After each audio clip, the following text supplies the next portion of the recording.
Prom- Capítulo 1. Capítulo 1. Promesas mesiánicas. En este capítulo del libro vemos cómo desde los tiempos de la creación, en los días de Adán y Eva, Dios siempre tuvo un plan de salvación para nosotros y también dio una promesa divina que sería enviar al Mesías para la paga de nuestros pecados. Como sabemos, en esos tiempos el ser humano se corrompió a causa del pecado.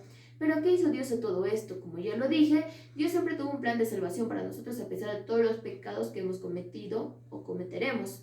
Él siempre será nuestro sustento. ¿Y cómo podemos ver esta promesa o este plan de salvación que Él lo dijo en el texto de Isaías 9:6?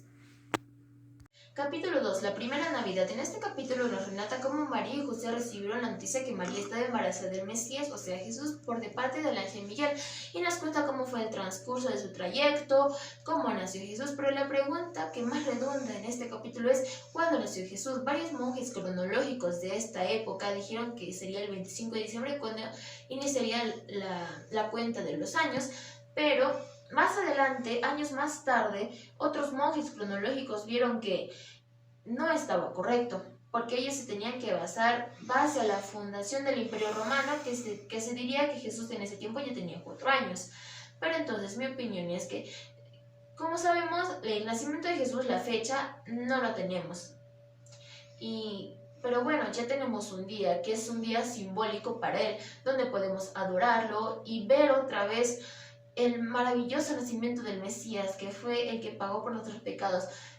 Acá se cumple la promesa divina que Dios nos hizo, y así lo podemos leer en Juan 1:14.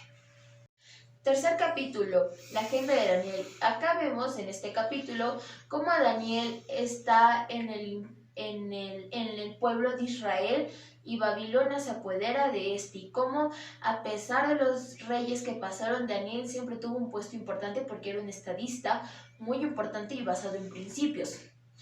Y él siempre oraba a Dios para que este tiempo acabara. Dios le dio la promesa divina que sería las 70 semanas, que vendrían a ser 70 veces 7, que vendrían a ser 490 años. Y Dios afirmó que cuando todo este tiempo pasara, toda la ciudad de Israel quedaría en ruinas.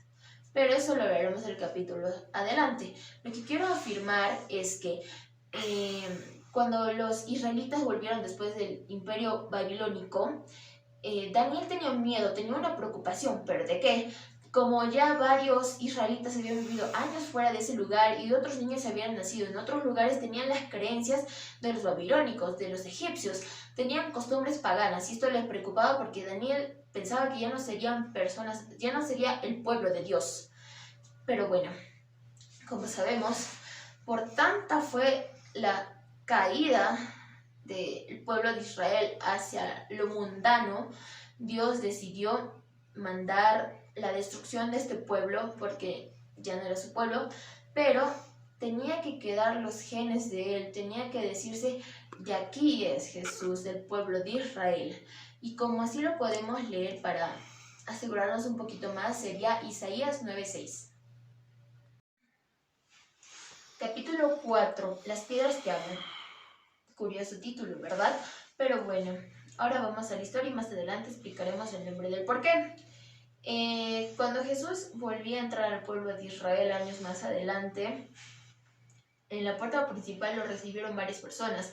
Las personas ricas les tendieron sus capas en el piso para que él cruzara, y las personas pobres agarraron hojas de palmera para lavarle, demostrando que le Mesías y todo el respeto y cariño y amor que le sentían a él. Y bueno, en el transcurso de su pase durante la ciudad, los gentiles empezaban a murmurar, le empezaron a decir a Jesús que callara a sus discípulos porque estaba iniciando grandes molestias para todos. Y él les dijo, si estos callaran, las piedras clamarían. Y nosotros, ¿qué pensamos con esto? Hay dos formas de verlo. Que Jesús cuando decía que estos callaran, cuando los discípulos callaran, o sea, nosotros que seríamos el